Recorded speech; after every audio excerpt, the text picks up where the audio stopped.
Poesia. Ó jardins enfurecidos, pensamentos, palavras, sortilégios sob uma lua contemplada. Jardins de minha ausência imensa e vegetal. Ó jardins de um céu viciosamente frequentado, onde o mistério maior do sol, da luz, da saúde. De Os Três Malamados. As falas do personagem Joaquim. O amor comeu meu nome, minha identidade e meu retrato. O amor comeu minha certidão de idade, minha genealogia, meu endereço. O amor comeu meus cartões de visita. O amor veio e comeu todos os papéis onde eu escrevera meu nome. O amor comeu minhas roupas, meus lenços, minhas camisas. O amor comeu metros e metros de gravatas. O amor comeu a medida de meus ternos, o número de meus sapatos, o tamanho de meus chapéus. O amor comeu minha altura, meu peso, a cor de meus olhos e de meus cabelos. O amor comeu meus remédios, minhas receitas médicas, minhas dietas. Comeu minhas aspirinas, minhas ondas curtas, meus raios-x. Comeu meus testes mentais, meus exames de urina. O amor comeu na estante todos os meus livros de poesia. O amor comeu em meus livros de prosa as citações em verso. Comeu no dicionário as palavras que poderiam se juntar em versos. Faminto, o amor devorou os utensílios de meu uso. Pente, navalha, escovas, tesoura de unhas, canivete. Faminto ainda, o amor devorou o uso de meus utensílios. Meus banhos frios, a ópera cantada no banheiro, o aquecedor de fogo morto, mas que parecia uma usina. O amor comeu as frutas postas sobre a mesa, bebeu a água dos copos e das quartinhas, comeu o pão de propósito escondido, bebeu as lágrimas dos olhos que, ninguém o sabia, estavam cheios de lágrimas. O amor voltou para comer os papéis onde refletidamente eu tornara a escrever meu nome. O amor roeu minha infância de dedos sujos de tinta, cabelos caindo nos olhos, botinas nunca engraxadas. O amor roeu o menino esquivo, sempre nos cantos, e que riscava os livros, mordia o lápis, andava na rua chutando pedras. Roeu as conversas junto à bomba de gasolina do largo, com os primos que tudo sabiam sobre passarinhos, sobre uma mulher, sobre marcas de automóvel. O amor comeu meu estado e minha cidade. Drenou a água morta dos mangues, aboliu a maré. Comeu os mangues crespos e de folhas duras. Comeu o verde ácido das plantas de cana cobrindo os morros regulares, cortados pelas barreiras vermelhas, pelo trenzinho preto, pelas chaminés. Comeu o cheiro de cana cortada e o cheiro de maresia. Comeu até essas coisas de que eu desesperava por não saber falar delas em verso. O amor comeu até os dias ainda não anunciados nas folhinhas. Comeu os minutos de adiantamento de meu relógio, os anos que as linhas de minha mão me asseguram. Comeu o futuro grande atleta, o futuro grande poeta. Comeu as futuras viagens em volta da terra, as futuras estantes em volta da sala. O amor comeu minha paz e minha guerra, meu dia e minha noite, meu inverno e meu verão. Comeu meu silêncio, minha dor de cabeça, meu medo da morte. O engenheiro. A luz, o sol, o ar livre envolvem o sonho do engenheiro. O engenheiro sonha coisas claras, superfícies, tênis, um copo d'água. O lápis, o esquadro, o papel. O desenho, o projeto, o número. O engenheiro pensa o mundo justo, mundo que nenhum véu encobre. Em certas tardes nós subíamos ao edifício. A cidade diária, como um jornal que todos liam, ganhava um pulmão de cimento e vidro. A água, o vento, a claridade. De um lado o rio, no alto as nuvens, situavam na natureza o edifício, crescendo de suas forças simples. de Psicologia da Composição, número 7. É mineral o papel onde escrever o verso que é possível não fazer. São minerais as flores e as plantas, as frutas, os bichos, quando em estado de palavra. É mineral a linha do horizonte, nossos nomes, essas coisas feitas de palavras. É mineral, por fim, qualquer livro. Que é mineral a palavra escrita, a fria natureza da palavra escrita. Do cão sem plumas. Discurso do Capibaribe. Aquele rio está na memória como um cão vivo dentro de uma sala, como um cão vivo dentro de um bolso, como um cão vivo debaixo dos lençóis, debaixo da camisa, da pele. Um cão, porque vive, é agudo. O que vive não entorpece, o que vive fere. O homem, porque vive, choca com o que vive. Viver é ir entre o que vive. O que vive incomoda de vida, o silêncio, o sono, o corpo que sonhou cortar-se roupas de nuvens. O que vive choca, tem dentes, arestas, é espesso. O que vive é espesso, como um cão, um homem, como aquele rio. Como todo o real é espesso. Aquele rio é espesso e real. Como uma maçã é espessa. Como um cachorro é mais espesso do que uma maçã. Como é mais espesso o sangue do cachorro do que o próprio cachorro. Como é mais espesso um homem do que o sangue de um cachorro. Como é muito mais espesso o sangue de um homem do que o sonho de um homem. Espesso, como uma maçã é espessa. Como uma maçã é muito mais espessa se um homem a come do que se um homem a vê. Como é ainda mais espessa se a fome a come. Como é ainda muito mais espessa se não a pode comer a fome que a vê. Aquele rio é espesso como o real mais espesso. Espesso por sua paisagem espessa, onde a fome estende seus batalhões de secretas e íntimas formigas. E espesso por sua fábula espessa, pelo fluir de suas geleias de terra, ao parir suas ilhas negras de terra. Porque é muito mais espessa a vida que se desdobra em mais vida. Como uma fruta é mais espessa que sua flor. Como a árvore é mais espessa que sua semente. Como a flor é mais espessa que sua árvore, etc, etc. E espesso, porque é mais espessa a vida que se luta cada dia. O dia que se adquire cada dia, como uma ave, que vai cada segundo conquistando seu voo. Fragmento de O Rio. Até este dia usinas eu não havia encontrado. Pitribu, Mussurepe, para trás tinham ficado. Porém o meu caminho passa por ali muito apressado. De usina eu conhecia o que os rios tinham contado. Assim, quando da usina eu me estava aproximando, tomei caminho outro do que eu vi o trem tomar. Tomei o da direita, que a cambiteira vi tomar, pois eu queria a usina mais de perto examinar. Vira usinas comer as terras que iam encontrando, com grandes canaviais todas as várzeas ocupando. O canavial é a boca com que primeiro vão devorando matas e capoeiras, pastos e cercados, com que devoram a terra onde um homem plantou seu roçado. Depois os poucos metros onde ele plantou sua casa. Depois o pouco espaço de que precisa um homem sentado. Depois os 7 palmos onde ele vai ser enterrado.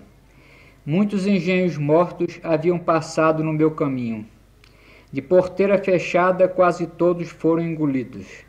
Muitos com suas serras, todos eles com seus rios. Rios de nome igual, como crias de casa ou filhos. Antes foram engenhos, poucos agora são usinas. Antes foram engenhos, agora são imensos partidos. Antes foram engenhos com suas caldeiras vivas. Agora são informes, partidos, que nada identifica. Mas na usina é que vi aquela boca maior, que existe por detrás das bocas que ela plantou, que come o canavial que contra as terras soltou.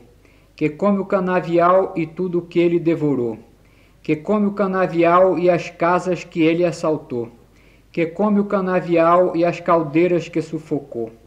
Só na usina que vi aquela boca maior, a boca que devora bocas que devorar mandou. Na vila da usina é que fui descobrir a gente que as canas expulsaram das ribanceiras e vazantes. Que essa gente mesma, na boca da usina, são os dentes que mastigam a cana que a mastigou enquanto gente. Que mastigam a cana que mastigou anteriormente as moendas dos engenhos que mastigavam antes outra gente.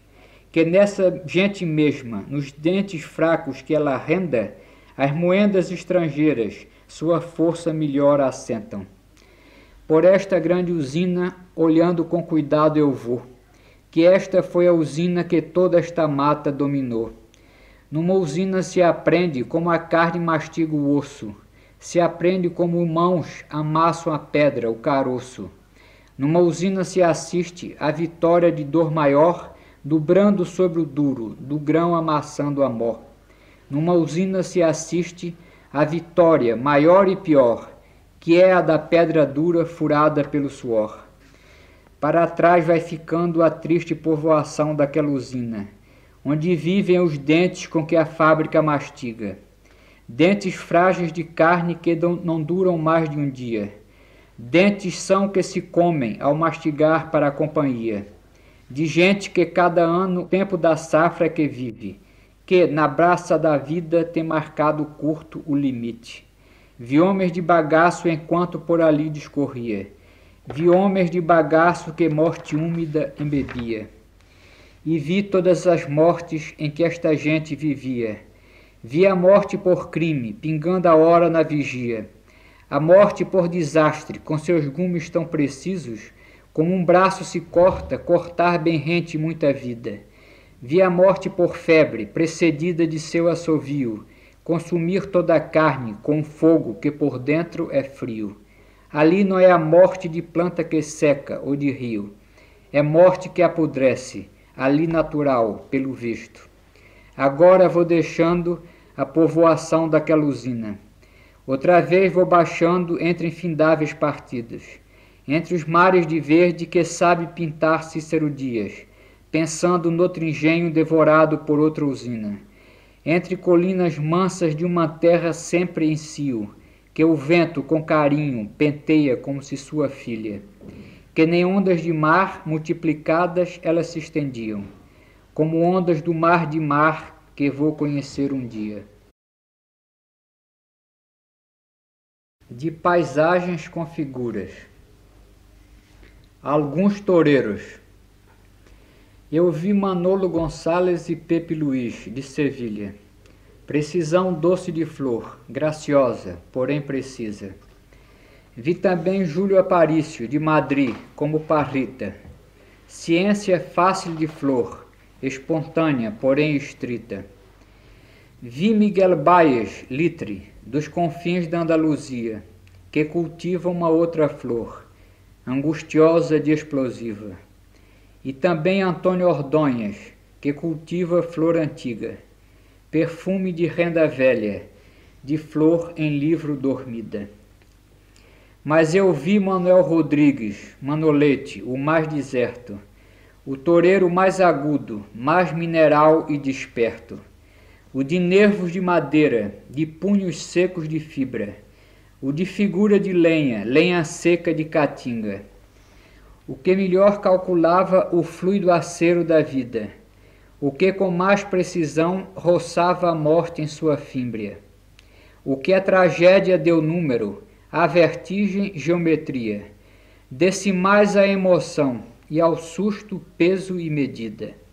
Sim, eu vi Manuel Rodrigues, Manolete, o mais asceta, não só cultivar sua flor, mas demonstrar aos poetas como domar a explosão com mão serena e contida, sem deixar que se derrame a flor que traz escondida, e como, então, trabalhá-la com mão certa, pouca e extrema, sem perfumar sua flor, sem poetizar seu poema. Morte e vida severina. Monólogo final. O Carpina fala com o retirante, que esteve de fora, sem tomar parte em nada. Severino retirante, deixe agora que lhe diga. Eu não sei bem a resposta da pergunta que fazia, se não vale mais saltar fora da ponte e da vida. Nem conheço essa resposta, se quer mesmo que lhe diga. É difícil defender só com palavras a vida, ainda mais quando ela é esta que vê, Severina. Mas se responder não pude a pergunta que fazia, ela, a vida, a respondeu com sua presença viva. E não há melhor resposta que o espetáculo da vida. Vê-la desfiar seu fio, que também se chama vida. Ver a fábrica que ela mesma teimosamente se fabrica. Vê-la brotar como há pouco em nova vida explodida. Mesmo quando é assim pequena a explosão, como a ocorrida. Mesmo quando é uma explosão como a de há pouco, franzina. Mesmo quando é a explosão de uma vida severina. Poemas da cabra. Nas margens do Mediterrâneo não se vê um palmo de terra que a terra tivesse esquecido de fazer converter em pedra. Nas margens do Mediterrâneo não se vê um palmo de pedra que a pedra tivesse esquecido de ocupar com sua fera. Ali, onde nenhuma linha pode lembrar, porque mais doce, o que até chega a parecer suave serra de uma foice, não se vê um palmo de terra, por mais pedra ou fera que seja, que a cabra não tenha ocupado com sua planta fibrosa e negra. A cabra é negra, mas seu negro não é o negro do ébano doto, que é quase azul, ou o negro rico do jacarandá, mas bem roxo. O negro da cabra é o negro do preto, do pobre, do pouco.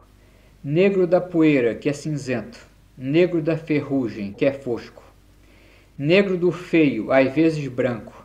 Ou negro do pardo, que é pardo. Disso que não chega a ter cor ou perdeu toda a cor no gasto. É o negro da segunda classe, do inferior, que é sempre opaco. Disso que não pode ter cor, porque em negro sai mais barato. Se o negro quer dizer noturno, o negro da cabra é solar. Não é o da cabra o negro noite, é o negro de sol, luminar. Será o negro do queimado, mais que o negro da escuridão. Negra é do sol que acumulou, é o negro mais bem do carvão. Não é o negro do macabro, negro funeral, nem do luto. Tampouco é o negro do mistério, de braços cruzados, eunuco. É mesmo o negro do carvão, o negro da hulha, do coque.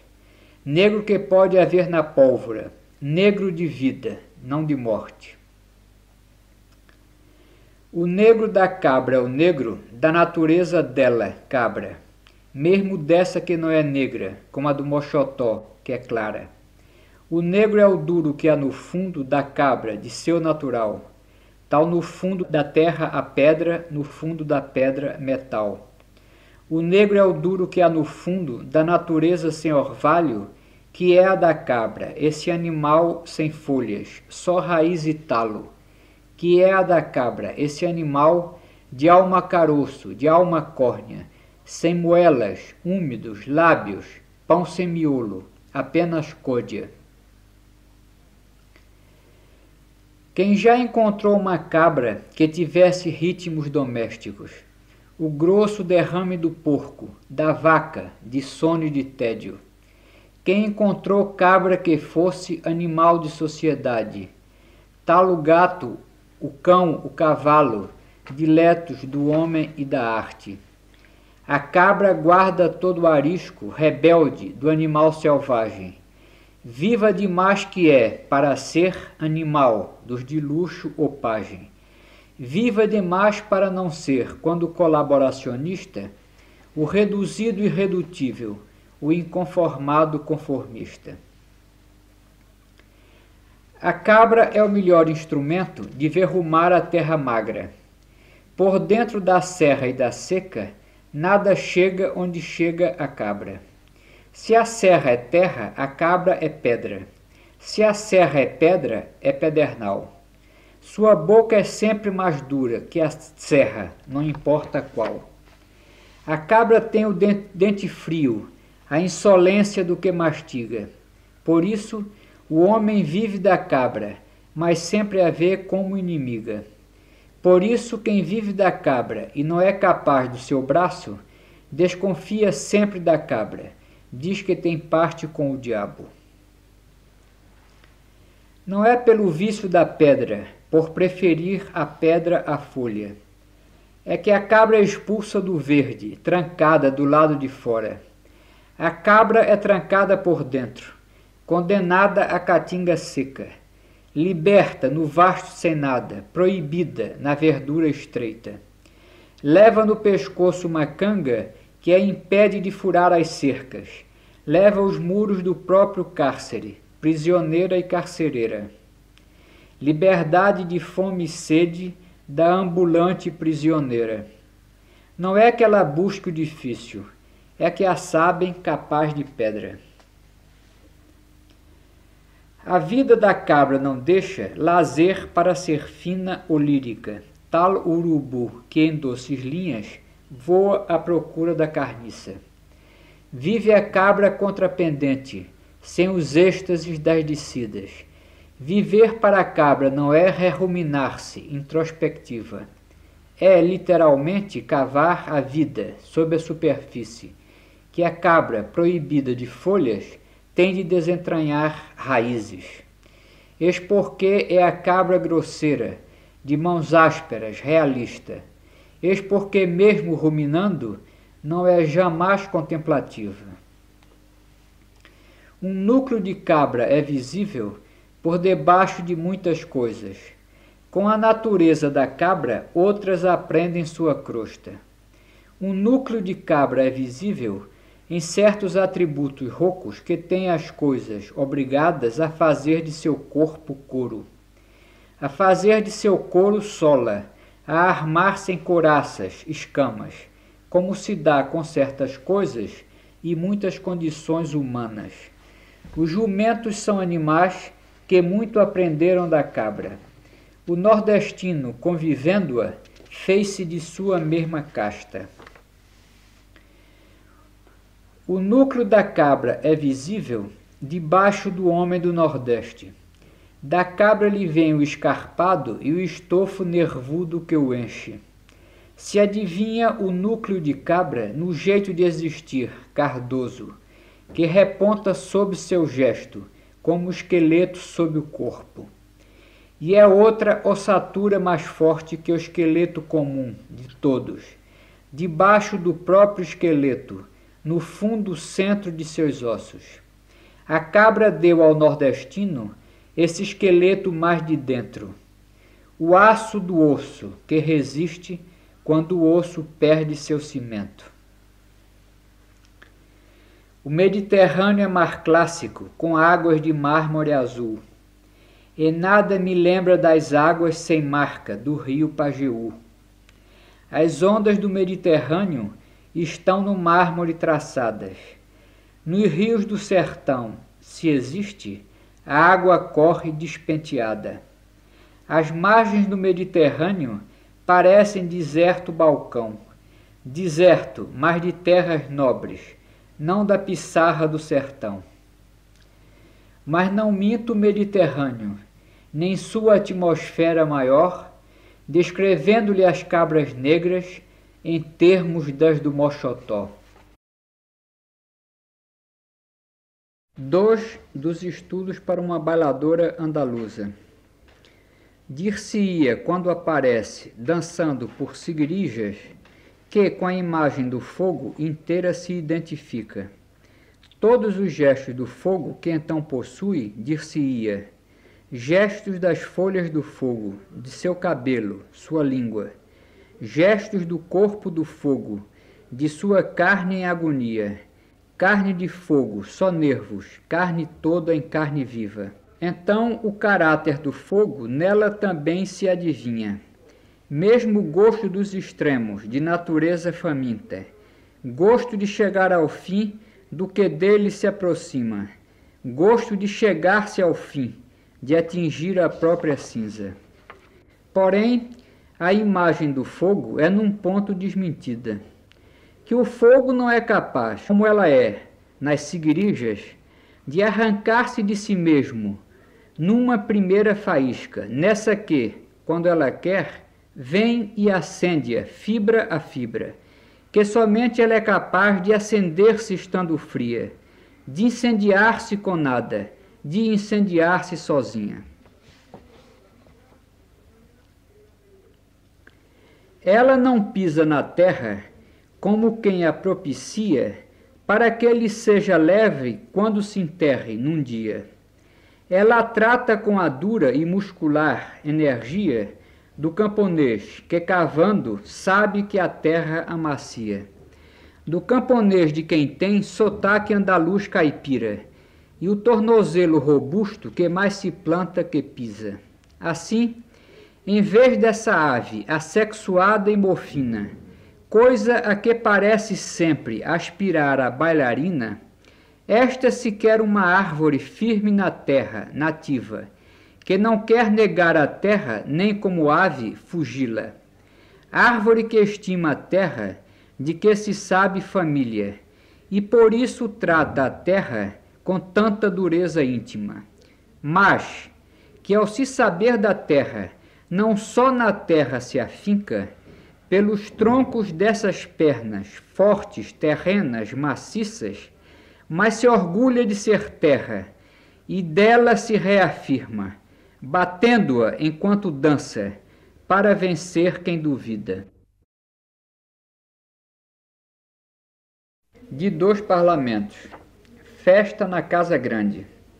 O casaco de engenho, o casaco de usina. O casaco é um só com diferente rima. O casaco de engenho bangueia o fornecedor. A condição casaco é o denominador. O casaco de engenho de qualquer Pernambuco. Dizendo-se casaco se terá dito tudo. Seja qual for seu nome, seu trabalho, seu soldo. Dizendo-se casaco se terá dito todos. O casaco de engenho quando é criança. Parece cruzamento de caniço com cana. O casaco de engenho criança é mais caniço. Puxa mais bem ao pai porque não é maciço. O casaco de engenho quando é criança. Não só puxa ao caniço, puxa também a cana. Mas a cana de soca, repetida e sem força. A cana fim de raça, de 4ª ou 5ª folha. O casaco de engenho quando é mulher. É um saco vazio, mas que se tem de pé. O casaco de engenho mulher é como um saco, de açúcar, mas sem ter açúcar ensacado. O casaco de engenho quando é mulher. Não é um saco capaz de conservar, conter. É um saco como feito para se derramar, de outros que não se sabe como se fazem lá. O casaco de engenho quando é um velho. Somente por acaso ele alcança esse teto. O casaco de engenho velho nem é acaso, é que um casaco novo apressou-se no prazo. O casaco de engenho quando é um velho. Então, chegado aí, se apressem o esqueleto. Se apressem a descarnar como taipa em ruína. E como ele é de taipa, seu esqueleto é faxina. O casaco de engenho de longe é como gente. De perto é que se vê o que há de diferente. O casaco de engenho de perto, ao olho esperto. Em tudo é como homem, só que de menos preço. Não há nada de homem que não tenha em detalhe, e tudo por inteiro, nada pela metade.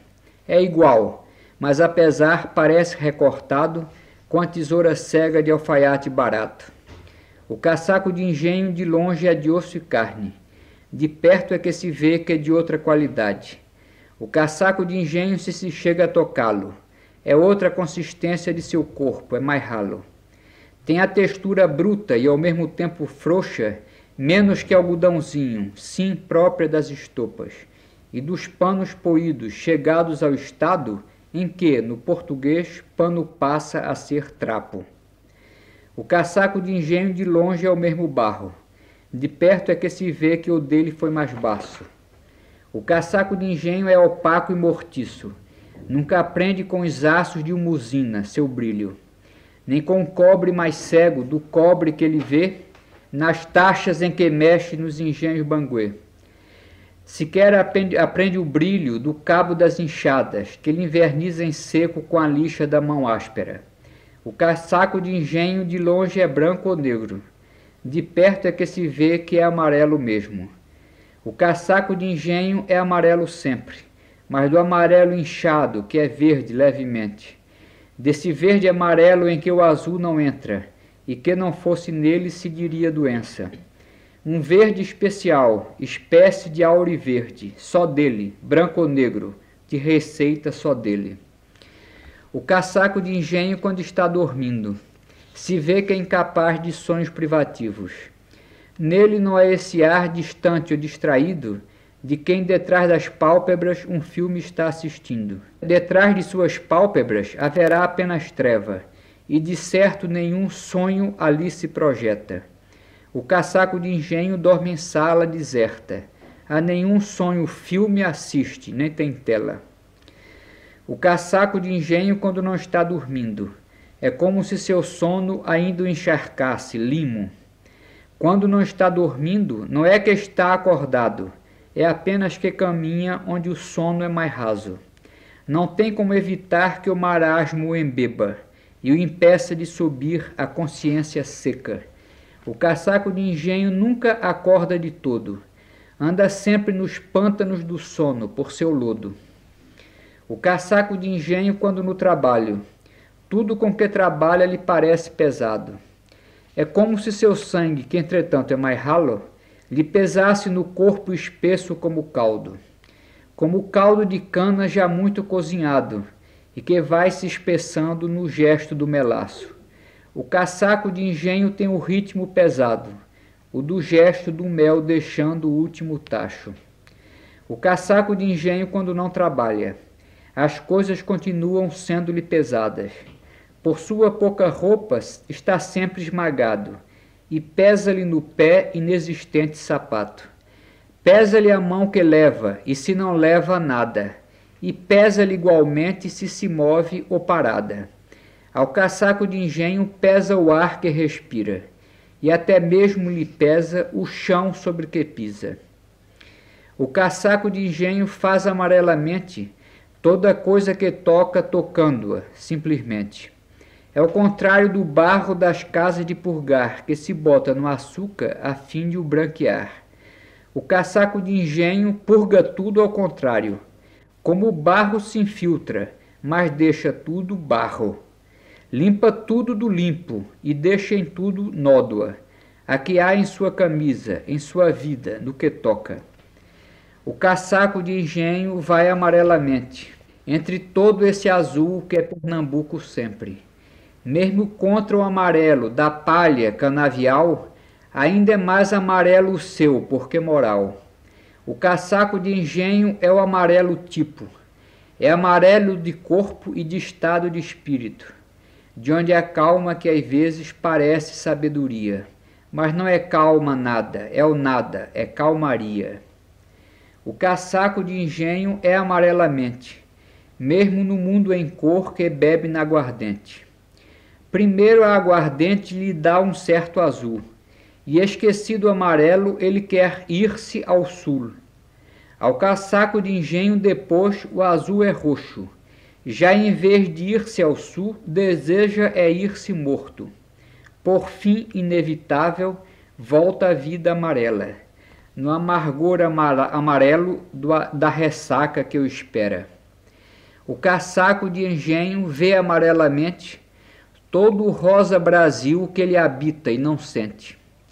Para ele a água do rio não é azul, mas barro, e as nuvens aniagem, pardas, de pano saco. Ao casaco de engenho nunca a terra é de vargem, e o dia mostra sempre desbotada folhagem. E outra é a morte que vem retratar seu trespasse. Não usa pano preto, cobre-se sim de caque. O casaco de engenho quando doente com febre, não de febre amarela, mas da de sezonge, verde. Por fora se toca no seu corpo de gente, se pensa que a caldeira dele afinal se acende. Contudo, se toca esse corpo por dentro, se vê que se é caldeira, nem tem assentamento. Que se é engenho é de fogo frio ou morto, engenho que não mói, que só fornece aos outros. O casaco de engenho quando vai morrendo, então seu amarelo se ilumina por dentro. Adquire a transparência própria ao cristal anêmico, aquela de que a cera dá o melhor exemplo. Adquire a transparência própria de qualquer vela, da mesma em cuja ponta plantam a chama que o vela. A dele então é igual à carne dessa vela, e a chama se pergunta por que não a acendem nela. O casaco de engenho quando carrega um morto é um caixão vazio metido dentro de outro. É morte de vazio a que carrega dentro, e como é de vazio, ei-lo que não tem dentros. Do caixão alugado nem chega a ser miolo, pois como ele é vazio, se muito será forro. O enterro do casaco é o enterro de um coco, uns poucos envoltórios em volta do centro oco. O casaco de engenho defunto e já no chão. Para rápido acabá-lo, tudo faz mutirão. O maçapê pissarra, e a mata faz sertão. E o sol, para ajudar, se é inverno, faz verão. Para roer os ossos, os vermes viram cão. Outra vez vermes, vendo os dias que os ossos são. E o vento canavial dá também sua demão. Varre-lhe os gases da alma, levando-a, lavando, são. Uma sevilhana pela Espanha. No sol de mar do céu de Cádiz, mediterrâneo e classicista, que dá as coisas mais terrosas, carne de estátua ou peixe, vítrea, ela seguia carne do campo de Sevilha, carne de terra dentro, carnal, jamais marisca.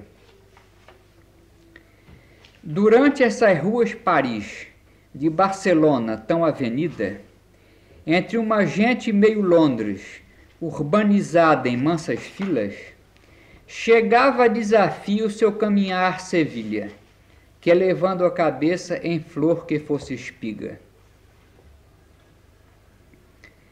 Dentro da vida de Madrid, onde castela, monja e bispa, alguma vez deixa-se rir, deixa-se ser Andaluzia, logo se descobria seu terce de Sevilha, como, se o riso é claro, há mais riso em quem ria.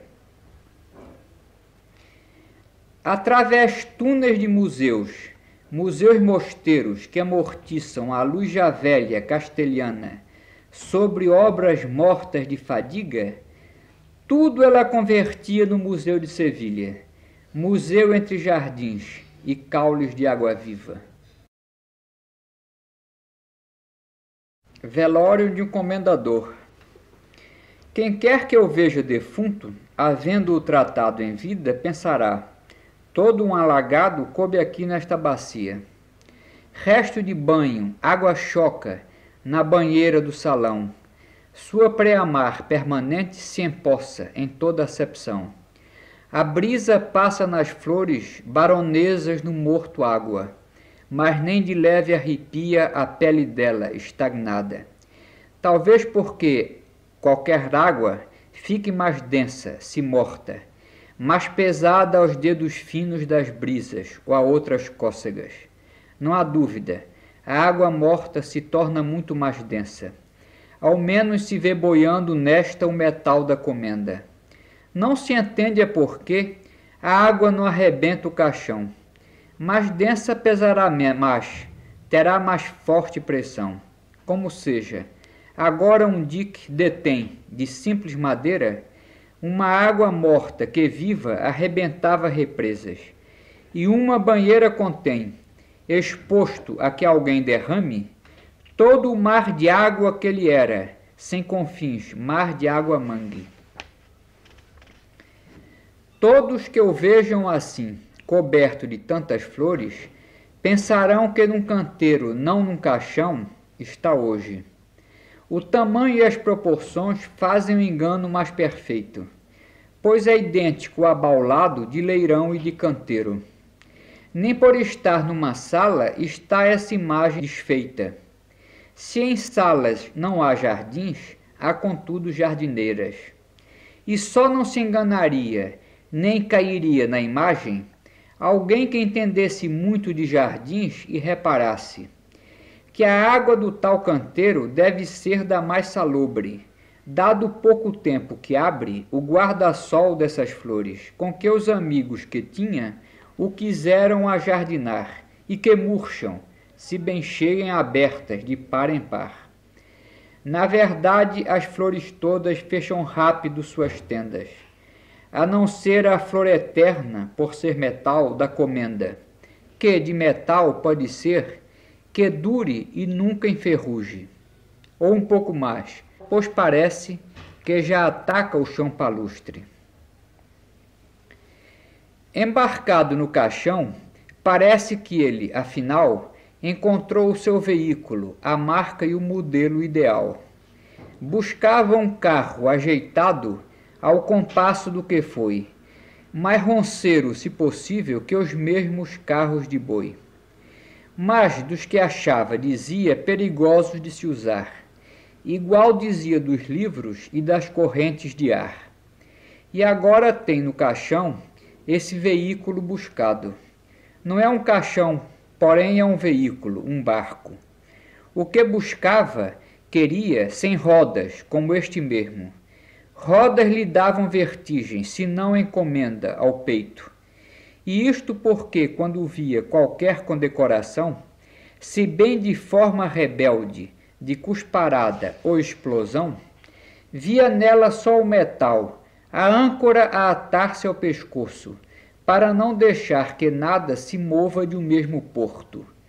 Morto, ei-lo afinal que encontra seu tão buscado modelo. O barco em que vai, parado, não tem roda, é todo freios. Está no caixão exposto como uma mercadoria, à mostra, para vender, quem antes tudo vendia. Antes abria as barricas para mostrar a qualidade ao olfato do freguês de seu bacalhau, seu charque. Ou com gestos joalheiros espalhava no balcão para melhor demonstrá-las suas gemas, milho, feijão. E o que se julga com tacto, fubás, farinha do reino, ele mostrava escorrendos, sensual, por entre os dedos. Mostrar amostras foi lema de seu armazém de estiva, e eis que agora aqui a mostra o mercador mercadoria, mesmo com essa comenda no peito a recomendá-lo, e é nele como a medalha de um produto premiado, e assim acondicionado como está em caixão vitrina, bem mais fino que os caixotes onde mostrava as farinhas, mesmo com essa comenda e essa embalagem de flor, eis que ele, em mercadoria, não encontra comprador.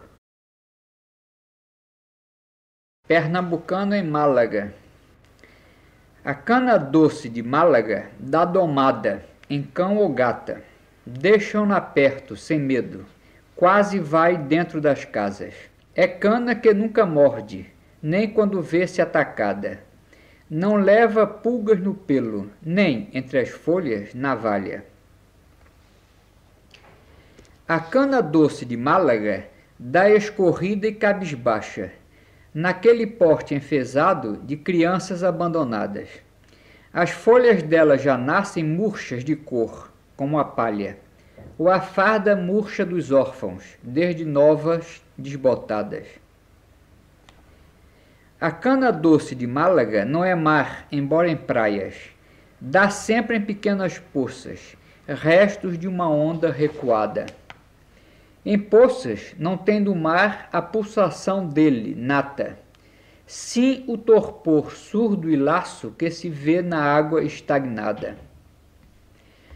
A cana doce de Málaga dá dócil, disciplinada, dá em fundos de quintal e podia dar em jarras. Falta-lhe é a força da nossa, criada solta em ruas, praças, solta, à vontade do corpo, nas praças das grandes várzeas. O sol em Pernambuco. O sol em Pernambuco leva 2 sós. Sol de 2 canos, de tiro repetido. O primeiro dos 2, o fuzil de fogo, incendeia a terra. Tiro de inimigo. O sol, ao aterrissar em Pernambuco, acaba de voar dormindo o mar deserto. Dormiu porque deserto, mas ao dormir se refaz e pode decolar mais aceso. Assim, mais do que acender, incendeia para arrasar mais desertos no caminho, ou rasá-los mais, até um vazio de mar, por onde ele continue a voar dormindo. Pinzón diz que o cabo Rostro Hermoso, que se diz hoje de Santo Agostinho, cai pela terra de mais luz da terra. Mudou o nome, sobrou a luz a pino. Dá-se que hoje dói na vida tanta luz. Ela revela real o real, impõe filtros. As lentes negras, lentes de diminuir, as lentes de distanciar, ou do exílio. O sol em Pernambuco leva 2 sóis. Sol de 2 canos, de tiro repetido. O segundo dos 2, o fuzil de luz, revela real a terra, tiro de inimigo. A educação pela pedra. Uma educação pela pedra, por lições. Para aprender da pedra, frequentá-la. Captar sua voz inenfática, impessoal. Pela dicção, ela começa as aulas. A lição de moral. Sua resistência fria ao que flui e a fluir, a ser maleada. A de poética, sua carnadura concreta. A de economia, seu adensar-se compacta. Lições da pedra, de fora para dentro, cartilha muda, para quem soletrá-la. Outra educação pela pedra, no sertão, de dentro para fora e pré-didática. No sertão, a pedra não sabe lecionar, e se lecionasse, não ensinaria nada. Lá não se aprende a pedra. Lá a pedra, uma pedra de nascença, entranha a alma. 2 das festas da morte. Recepções de cerimônia que dá a morte. O morto vestido para um ato inaugural. E ambiguamente, com a roupa do orador e a da estátua que se vai inaugurar. No caixão, meio pedestal, o morto mais se inaugura do que morre, e duplamente, ora sua própria estátua, ora seu próprio vivo, em dia de posse. Piqueniques infantis que dá a morte. Os enterros de criança no Nordeste. Reservados a menores de 13 anos, impróprios a adultos, nem o seguem. Festa meio excursão, meio piquenique, ao ar livre, boa para dia sem classe. Nela, as crianças brincam de boneca, e aliás, com a boneca de verdade. O sertanejo falando. A fala a nível do sertanejo engana. As palavras dele vêm como rebuçadas, palavras com feito pílula, na glace de uma entonação lisa, de adocicada.